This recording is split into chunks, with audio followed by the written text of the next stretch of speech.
Siapa bilang budidaya tiram mutiara cuma ada di Pulau Lombok? Di Sulawesi Selatan juga ada loh. Lokasinya di sekitar pantai Desa Kupa, Malusetasi, Kabupaten Baru. Wah, ibu-ibu di sini mulai sibuk membersihkan tiram mutiara di atas keramba apung tuh. Setiap sebulan sekali, tiram mutiara budidaya harus dibersihkan dari kotoran yang menempel. Bertujuan untuk merangsang otot-otot tiram agar lebih sensitif, sehingga mempengaruhi pembentukan mutiara yang ada di dalamnya.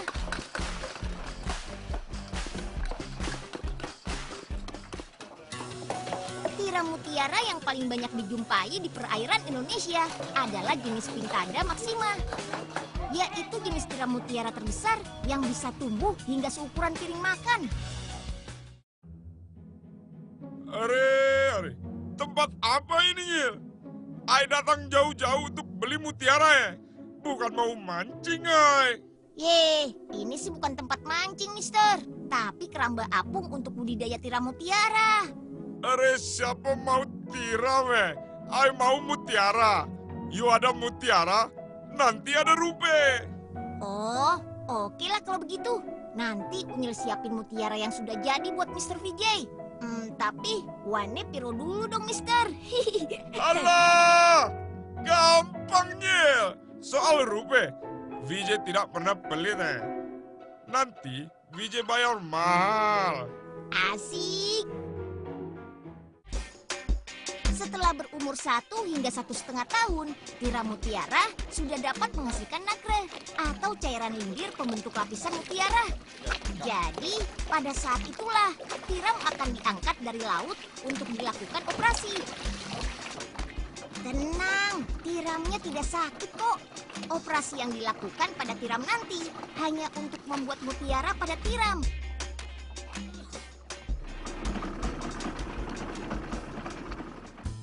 Caranya dengan merendam tiram dalam bak berisi air laut, supaya timbul rangsangan pada tiram agar mau membuka cangkangnya. Nah, cangkang yang mulai terbuka harus segera diganjal dengan kayu, karena kalau sampai terlambat, cangkangnya bisa nutup lagi deh.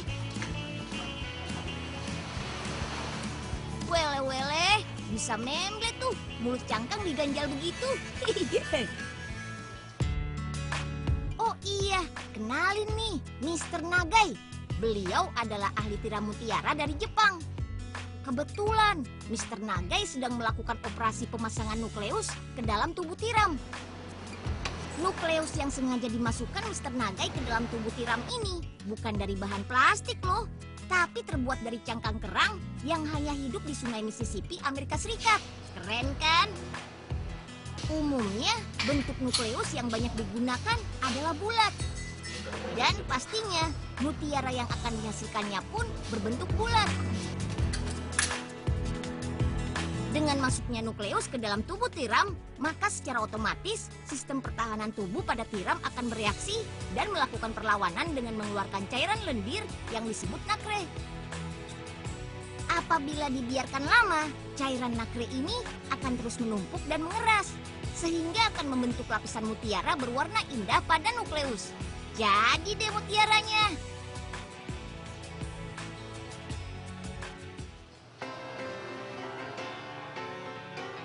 Umumnya tiram jenis Pinctada maxima bisa menghasilkan 2 warna mutiara, yaitu warna emas dan warna putih. Untuk membedakannya, kita bisa melihat dari lapisan mutiara yang terbentuk pada permukaan dalam cangkang. Apabila lapisan dalam cangkangnya berwarna emas seperti ini, maka bisa dipastikan bahwa nacre pada tiram ini akan membentuk mutiara berwarna emas. Hebat kan? Nah, setelah selesai dioperasi, kemudian dimasukkan ke dalam kantong-kantong jala dan diikat, supaya nukleusnya tidak mudah keluar lagi. Kantong jala yang sudah berisi tiram, kemudian dibawa lagi ke laut untuk dibudidayakan sampai menghasilkan mutiara. Adik-adik yang mau bantu pasang ini? Mau!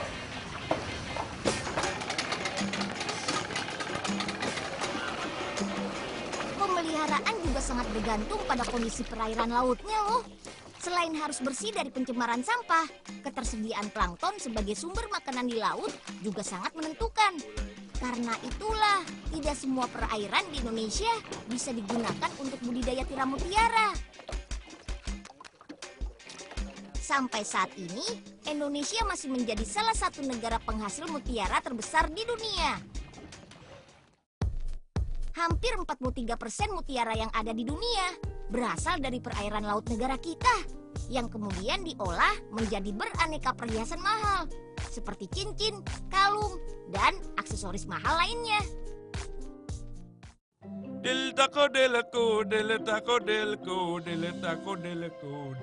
Akhirnya Vijay punya mutiara dari Indonesia. Acha, kalau I jual di Mumbai, pasti harga lebih mahal. Rupe. Pasti kamu yang menyembunyikan anakku. Ayo. Ngaku. Siapa kamu? Ngaku. Hei. Di mana anakku? Lontong. Lontong. Jangan lari kamu ya. Jangan lari. Awas kamu. Bukan lautan, hanya kolam susu. Kayu dan jala cukup menghidupimu. Tiada badai, tiada topan.